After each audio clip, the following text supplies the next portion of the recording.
Dans les siècles qui précéda l'arrivée des elfes sur le continent de Tamriel, la future province de Morrowind était une région déjà habitée par des formes de vie. En effet, le sud de Morrowind était déjà habité par les Argoniens qui contrôlaient solidement cette région. Dans les alentours du bas Améritique, des sources nous confirment la présence des premiers humains de Tamriel, appelés les Nédiques, peuple assez primitif réparti en tribus. Les Nédiques se seraient installés sur une partie de Morrowind. Nous ignorons cependant si ces derniers ont toujours été originaires du continent ou sont arrivés d'Atmora. Chose peu probable, vu l'avancée de leur civilisation à cette époque. Ce n'est que quelques siècles plus tard que Tamriel voit l'arrivée des colons Aldmer sur les côtes de Tamriel. Rapidement, les nouveaux arrivants se dispersent sur l'ensemble du continent, réduisant en esclavage les tribus nidiques et formant leur colonie. Lorsque les Aldmer arrivèrent dans la future province de Cyrodiil, certains elfes furent bannis à cause de leur choix de vénérer les Dédras plutôt que les Aedras. Ces derniers suivirent donc le prophète Veloth en quête de leur nouveau chez eux. Après avoir marché plusieurs kilomètres vers l'est, les exilés arrivèrent enfin à Morrowind et décidèrent de s'y installer. Cependant, la province était loin d'être inhabitée et d'autres elfes avaient déjà élu domicile dans les sous-sols de la province. La première rencontre entre les Dwemer et ceux qui se faisaient désormais appeler les Chimères fut non agressif, mais partageant une culture entièrement différente, les conflits pour le contrôle des territoires ne tardèrent pas à arriver. Au fil du temps, les Argoniens furent chassés du sud de la province et les tribus nidiques furent potentiellement réduits en esclavage par les Chimères. Les conflits entre Dwemer et Chimères continuèrent pendant plusieurs siècles, avant de commencer à s'arrêter suite à l'arrivée d'un ennemi commun.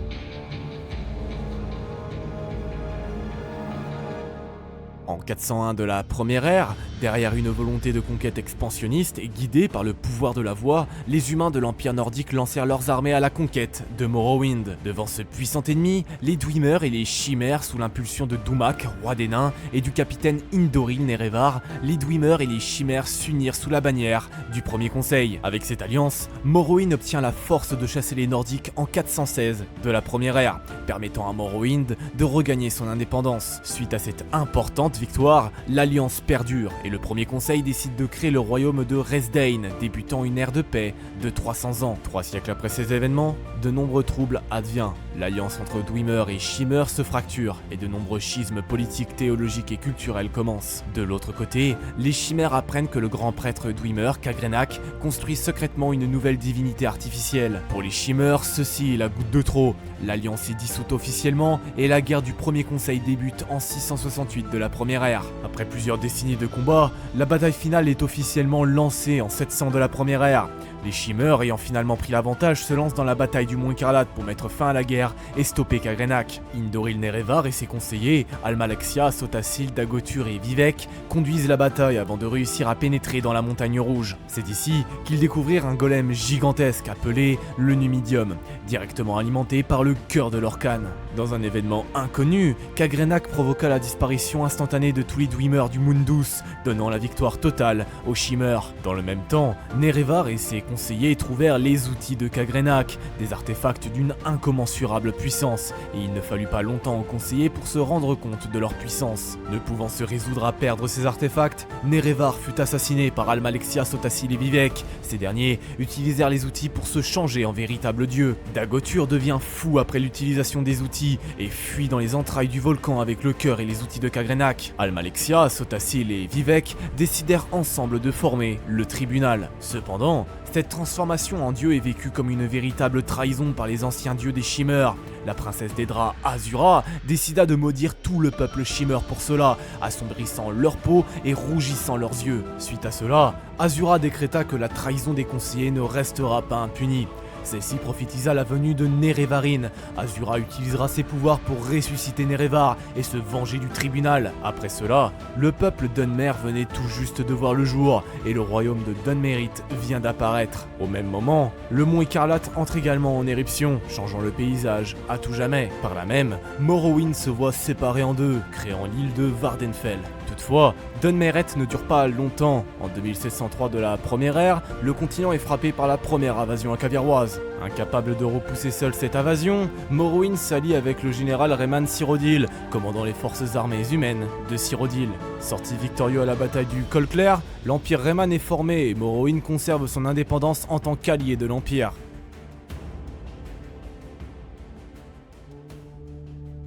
Cependant, au fil des années, les tensions grandissent entre les deux régimes, totalement opposés l'un à l'autre. Ces tensions dégénèrent en 2840 de la première ère par une déclaration de guerre. L'Empire envahit Morrowind, une guerre qui durera 80 ans et qui se solda par la signature d'un traité de paix suite à la mort de l'empereur Rayman III. Pendant les 4 siècles qui suivirent, Morrowind vécut en paix avec l'Empire. Cependant, en 430 de la deuxième ère, les potentats akavirois sont assassinés, précipitant la chute du Second Empire et le début de l'interrègne.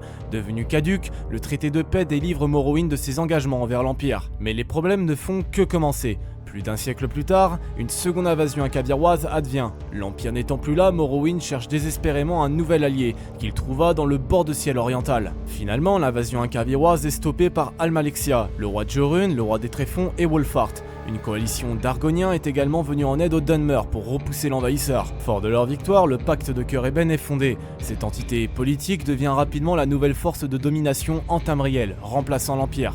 10 ans plus tard, alors que l'interrègne se poursuit, la guerre des alliances éclate. Le pacte de Cœur Ébène se lance à la conquête du trône impérial, faisant face à 2 autres alliances, le domaine Almeri et l'alliance de Dagfilante. Pendant ces événements, Morrowind fait face à plusieurs problèmes. Une violente maladie frappe des Sha'an, provoquant des milliers de morts. En Vardenfell, la météorite Bardo fonce sur la ville de Vivec. Le dieu vivant utilise ses pouvoirs pour stopper la chute de la météorite et la bloquer dans le ciel au-dessus de la ville. Dans une conclusion inconnue, la guerre des alliances se termine sans aucun véritable vainqueur. L'interrègne se poursuit donc. Le pacte de Cœur Ébène finit par disparaître à une date inconnue, sûrement à cause des tensions qui faisaient rage entre les factions présentes au sein du pacte. À la fin de la deuxième ère, en 882, Tibur VII lance l'invasion de Morrowind. Plongé dans des luttes intestines et des crises politiques, Morrowind ne peut pas tenir longtemps face à l'avancée impériale. En quelques semaines, Morrowind se rend aux forces impériales. Vivec signe avec l'empereur le traité de l'Armistice. Ce traité permet à Morrowind de conserver leurs pratiques religieuses et leurs coutumes telles que l'esclavage. En plus de cela, Morrowind conserve un statut de province vassale indépendante de l'Empire.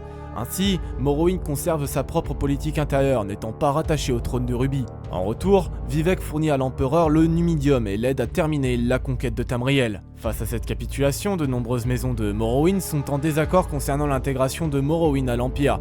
La maison Lalu est la seule à accepter l'intégration de Morrowind à l'Empire, celle-ci étant ouverte au changement. Cependant, ce n'est pas le cas des autres maisons comme Indoril, Redoran, Telvanni et Dres qui refusent cette capitulation. Malgré tout, plus le temps passe, certaines maisons changent d'avis. C'est le cas de la maison Redoran, qui a été la maison la plus présente sur le champ de bataille pour affronter les forces impériales. Mais également, la maison Telvanni finit par accepter l'intégration de Morrowind à l'Empire. Les Indoril et les Edres jurent de poursuivre le combat quoi qu'il en coûte. Par cette action, les Edres perdent beaucoup d'influence dans le conseil des grandes maisons, et les Indoril, refusant la domination impériale, se suicident tous en grand nombre, réduisant drastiquement leur puissance. Par ce changement de politique, les Indoril perdent leur statut de leader au profit des Lalu qui s'emparent du pouvoir en Morrowind et accueillent l'Empire. La province jure donc loyauté sans faille à l'Empire et un soutien économique et militaire. C'est également en cette période que Dagotur se réveille et prépare son retour. La troisième ère proclamée, Morrowind voit sa politique profondément modifiée. Tibur VII crée le titre de roi de Morrowind, qu'il confère à son général en second, le Dunmer Simmajus. Celui-ci devient également le représentant de la grande maison Lalu et le duc de Longsanglo suite à son mariage avec la reine Barinzia de Longsanglo. Cette alliance directe avec l'Empire permet à la maison Lalu un pouvoir politique prédominant, devenant la plus puissante maison de la province. Cette alliance permet également aux Lalu de lier leur sang à celui de la dynastie Septime et de porter l'une de leurs représentantes sur le trône de l'Empire. En effet, en 153 de la troisième ère, Cataria Septime monte sur le trône de l'Empire, devenant la première elfe à diriger l'Empire. Quelques années plus tôt, Morrowind soutenait pendant la guerre du Diamant Rouge Uriel Septime III comme empereur de Tamriel. Cependant, quand celui-ci est destitué par Seiforus Septime I, la province semble faire marche arrière et reconnaît Seiforus comme seul et unique empereur, sûrement par peur de représailles. Pendant le simulacre impérial en 389 de la troisième ère, Morrowind est touché par d'importantes insurrections qui conduit à la mort de Simmajus et à l'instauration d'un gouvernement rebelle. Le trône de Morrowind est rendu au fils de Simmajus qu'à partir de l'année 426. En 427 de la troisième ère, le Nerevarin, réincarnation de Indoril Nerevar, débarque sur les côtes de Vardenfell. Au cours de sa quête, Nerevarin élimine Dagotur et met fin au fléau, une peste qui ravageait Morrowind et qui était jusque-là contenue par les tribuns. Ces actions entraînent la disparition du cœur de l'Orcan et accélèrent la perte des pouvoirs des tribuns. Almalexia, devenue folle, assassine Sotasil et Nerevarin est contraint de l'éliminer. Des 3 tribuns, enfin, il ne reste que Vivec, qui finit lui aussi par disparaître dans des conditions mystérieuses. En 433 de la troisième ère, la crise d'Oblivion frappe Morrowind. Devant la situation, le chancelier Okato rappelle toutes les forces impériales en Cyrodiil, protégeant celles-ci au détriment des autres provinces. Morrowind se retrouve alors abandonné par son allié, et la maison Lalu se voit incapable de gérer la situation. Dans tout ce chaos, la maison Redoran prend les choses en main et parvient à repousser l'invasion d'Edric, mais une succession de catastrophes va bientôt frapper Morrowind. La magie des tribuns disparue, la météorite de Bardo reprend sa course et s'écrase sur la ville de Vivec. L'île de Vardenfell subit des dégâts considérables suite à l'impact. Dans le même temps, le mont Écarlate entre en éruption, détruisant ce qui reste de Vardenfell. Profitant du chaos en Morrowind, les Argoniens profitent de cette instabilité pour envahir le sud de Morrowind. Ces derniers visent tout particulièrement la maison Telvanni par vengeance de l'esclavage. Tout le sud est saccagé et la ville de Longsanglot est pillée et ravagée par les Argoniens. Devant cette invasion et l'incapacité des Lalu à prendre une décision,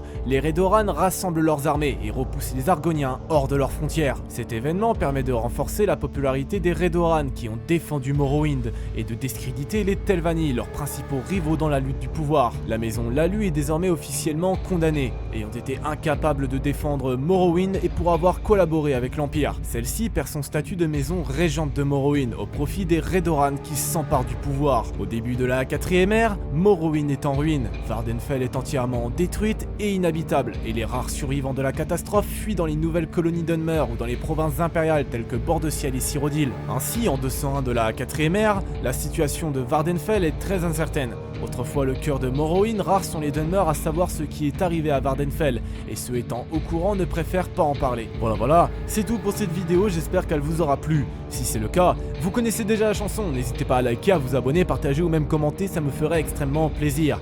Bref, moi sur ce, je n'ai plus grand chose d'autre à vous dire. Je vous souhaite à tous une très bonne journée ou une très bonne soirée, et surtout n'oubliez pas que les 9 divins sont avec vous, et vive l'Empire. Ciao les gars.